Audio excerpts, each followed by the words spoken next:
Hey, my name's Nat. Let's see what's making news.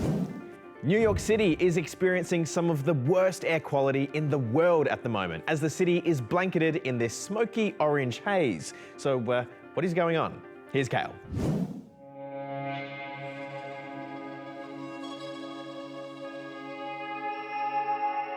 No, this isn't a new civilization on the planet Mars.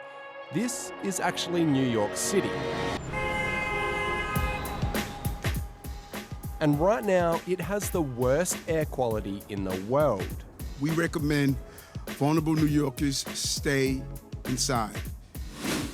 This is not the day to train for a marathon or to do an outside event with your children. Between 0 and 50, that's considered a good score on the Worldwide Air Quality Index. Anything above 200 is very unhealthy. Yesterday, parts of New York reached scores of more than 400. And it's all got to do with this. Right now, there are massive wildfires burning across eastern Canada. In fact, this is the worst ever start to Canada's fire season, and is on track to be its worst season on record. All of this smoke has slowly drifted over the border. Here, schools have cancelled outdoor activities, and flights have been halted. The air quality is still at really hazardous levels throughout New York and Philadelphia, and authorities want people to remain indoors as much as they can. The name of the world's largest sand island has returned to its indigenous name. The iconic Fraser Island is once again called Gari, which means paradise in the language of the traditional owners, the Bachelor people. It feels really good and I really like that I got to come here today. The name will be replaced on maps, road signs and tourist information moving forward. Now to sport, and the Aussies are dominating in the World Test Championship cricket final. Here's Michelle.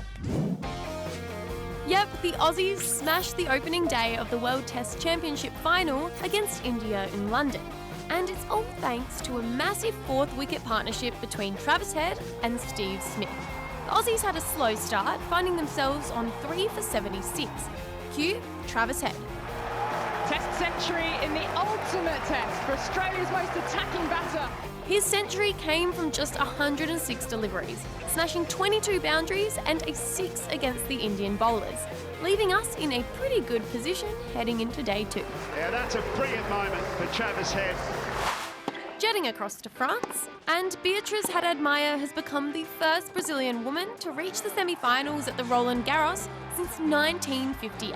She can't believe it. She'll now take on world number 1 and defending champ Iga Swiatek in the semi-finals. All of the pain, the heartbreak, the near misses. Yep, West Ham Football Club has ended a 58-year wait for a European trophy after Jared Bowen scored in the 90th minute to secure a 2-1 win over Fiorentina in the Europa Conference League final. And fans were absolutely stoked. The win also means West Ham have earned a spot in the Europa League next season. Now it's time for some stories that'll make you think, no stress. Okay, maybe just a little bit. First up to Hawaii, where the Kilauea volcano has started erupting again. It's one of the most active volcanoes on Earth, with the last eruption taking place only about 3 months ago. Authorities are on standby, waiting to see just how big this eruption could get. Look at that molten rock. Now to a fleet of taxis in China.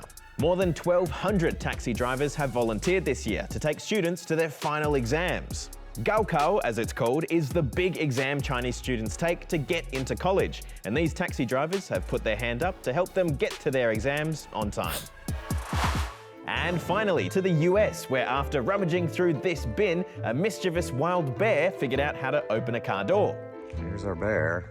It was attracted to some dog food left inside and got trapped. Luckily, it was no big deal for this park ranger. Get out of here. Yeet, yeet, yeet. Move. Go, go, go. Get on, bear.